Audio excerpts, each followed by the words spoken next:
श्रियकान्ताय कल्याणनिधये निधयेतिनाम् श्रीवेङ्कटनिवासाय श्रीनिवासाय मङ्गलम्।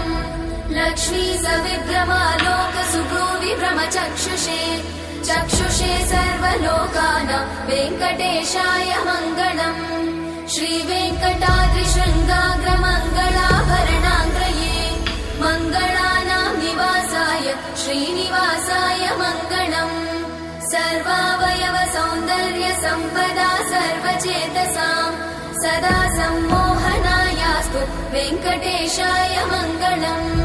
नित्याय निरवध्याय सत्यानन्दचिदात्मने सर्वान्तरात्मने श्रीमद् वेङ्कटेशाय मङ्गलम्।